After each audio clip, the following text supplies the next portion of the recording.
the total emptiness of space, the only thing protecting you is a thin metal shell. Inside, you're living and breathing at normal pressure.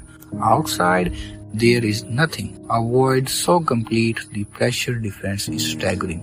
It's like having an entire ocean bearing down on every single inch of your tiny capsule. For every second of every mission, that shell has to hold. It has to be perfect. Because in space, there's no room for error. Every part, every bolt, every wire has to work every time. But on one faithful day, a single component would not. It was a tiny, almost microscopic flaw, buried deep inside the most complex machine of its time. Engineers knew there was a risk. They just hoped it would hold. It did not. June 6, 1971. We are at the height of the space race. The Soviet Union launches Soyuz 11. Inside are three men about to make history. Commander Georgy Dobrovolsky, flight engineer Vladislav Volkov, and research engineer Viktor Patsev. Their goal was not the moon, but something just as bold. Salyut 1, the world's first space station. A lonely outpost whipping around the Earth. Their mission was at first a staggering success. After a previous crew failed to even get inside the station, Soyuz 11 docked perfectly. The cosmonauts became the first humans to ever live and work on a space station. For 22 days, they orbited the Earth, running experiments, setting a new record for the longest time in space, and beaming live TV broadcasts back home. They were instant national heroes, the faces of Soviet technological dominance. On June 29th, their historic job was done. The crew packed up their samples, sealed the hatch connecting their Soyuz capsule to the Salyut station, and got ready to come home to a hero's welcome on the plains of Kazakhstan. Every system was green, everything looked perfect, but deep within the machinery a hidden flaw was just waiting for the right moment to strike. So, what is a Soyuz capsule? At its core, it's a pressure cooker in reverse. Its main job is to keep the air in, but to land safely, it has to do something that sounds crazy. It has to let the air out. As the capsule plummets through the atmosphere, the air pressure outside builds up fast. To keep the capsule from getting crushed like a soda can, a pressure equalization valve is designed to pop open automatically at around 4 kilometers up, letting the cabin pressure match the outside air. It's a critical but totally routine part of every landing. The system that controls this is brutally simple and in theory totally reliable. There are two of these valves, each one held shut by a seal that only breaks when a small pyrotechnic charge, basically a tiny stick of dynamite, fires. It's an explosive bolt, a one-and-done device. The problem was not the valve itself, but its location and its sensitivity. You see, these explosive bolts were also used for something much more violent, blowing the different parts of the spacecraft away from each other before re-entry. The Soyuz is built in three sections: the orbital module, where the crew hangs out, the service module with the engines and power, and the little gumdrop-shaped descent module, the only part that actually comes home. Right before it hits the atmosphere, a series of explosive bolts fire to jettison the other two modules. The designers figured these two events, blowing the modules apart and opening the air valve, were completely separate. They made a fatal miscalculation. They never considered what the violent shock waves from the separation explosions would do to the capsule's metal frame. High above the Earth, at an altitude of 168 kilometers, the Soyuz 11 descent module started its fiery plunge. The automatic system fired the pyros to separate from the other modules. The separation was clean, but the simultaneous blast from the bolts sent a powerful, unexpected shudder through the hull. That shockwave was the trigger. It flipped through the ship's structure, straight to the little pressure equalization valve, a component no bigger than a person's thumb, tucked away inconveniently under the cosmonauts' coaches. The force of that shock was just enough to jar the seal on one of the valves, snapping it open way too early. Instead of opening at 4 kilometers, it opened at 168 kilometers. It opened to the pure vacuum of space. Inside the capsule, an invisible disaster struck. The precious, breathable air started screaming out into the void.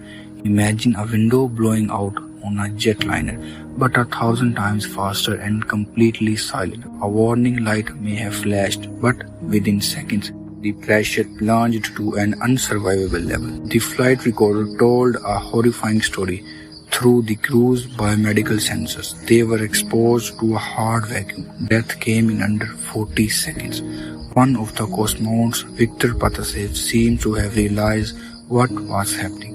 When the recovery crew found his body, he was unstrapped from his couch and appeared to have been scrambling for the manual override for the valve.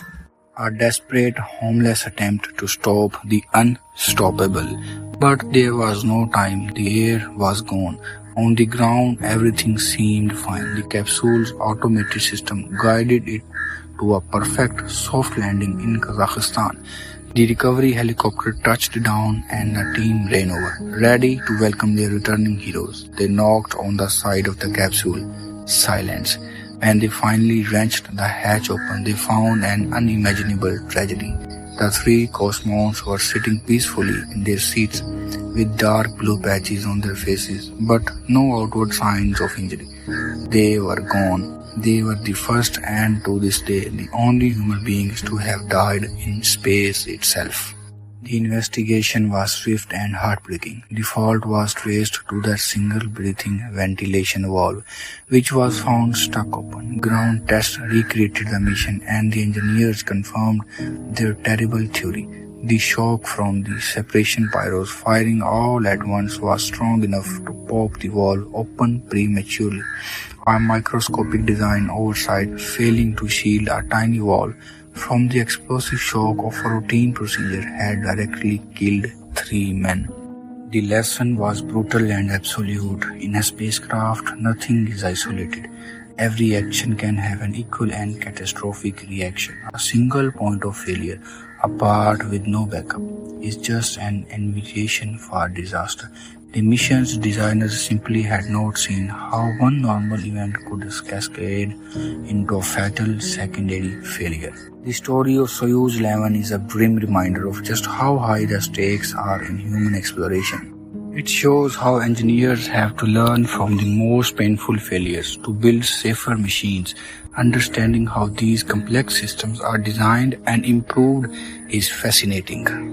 The Soyuz 11 tragedy sent a shockwave through the entire global space community. The Soyuz program was grounded for 2 years while the spacecraft was completely redesigned. The valves were shielded and made tougher, and an easy accessible manual override was added. But the single biggest change was a new unbreakable rule. All crews would now wear pressurized spacesuits during launch, docking and re-entry, the most dangerous parts of any flight. The Soyuz 11 crew had flown without them simply because the capsule was too small. The redesigned Soyuz could now only fit 2 suited astronauts instead of 3, a hit to its capability that was a necessary price for survival. That decision has saved lives since.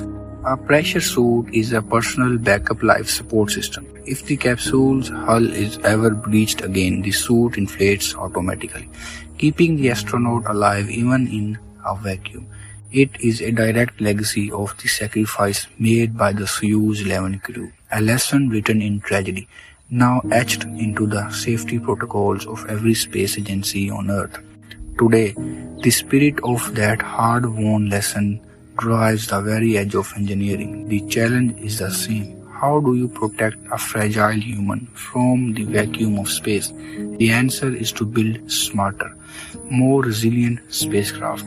Modern capsules are built with advanced materials like titanium and carbon composites, picked for their insane strength to weight ratio. But the real game changer is inactive. Intelligent safety systems. Engineers are developing self-healing materials for spacecraft hulls. Imagine a skin woven with microcapsules or tiny vessels. If a microteroid punches a tiny hole, the system automatically releases a resin that plunges the hole in seconds, healing the wound before any real amount of air is lost. AI-powered systems now act as the spacecraft's nervous system, constantly monitoring thousands of sensors for any anomaly. They can spot a pressure drop or a structural strain long before a human could, automatically sealing off sections or sounding the alarm. We are even using new manufacturing techniques like 3D printing entire fuel tanks for advanced alloys that are tested to handle incredibly pressure and cryogenic temperatures, making them stronger, lighter, and more reliable than ever before. These are not just small improvements, they are fundamental shift from passively protecting the crew to actively defending them against the dangers of space. The vacuum of space will always be an unforgiving frontier. Every launch and every re-entry still rides on a knife's edge of engineering precision, where one tiny flaw can lead to catastrophic failure. But the story of Soyuz 11 is more than just a warning. The deaths of Georgy Dobrovolsky, Vladislav Volkov, and Viktor Patsev were a profound tragedy, but their sacrifice was not for nothing. It forced a new era of safety, making engineers stare the brutal realities of risk and redundancy right in the face. The pressure suits astronauts wear today, the advanced composites, the cream of self-healing spacecraft, all of it is their legacy.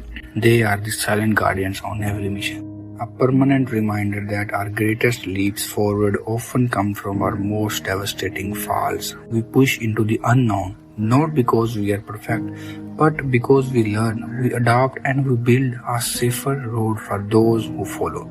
The engineering behind space exploration is packed with these incredible stories of failure and triumph. If you're curious about another one, check out our video on the mind-bending engineering of space shuttle. And don't forget to subscribe and hit the bell so you don't miss our next look into the tech that gets us to the stars. Thanks for watching.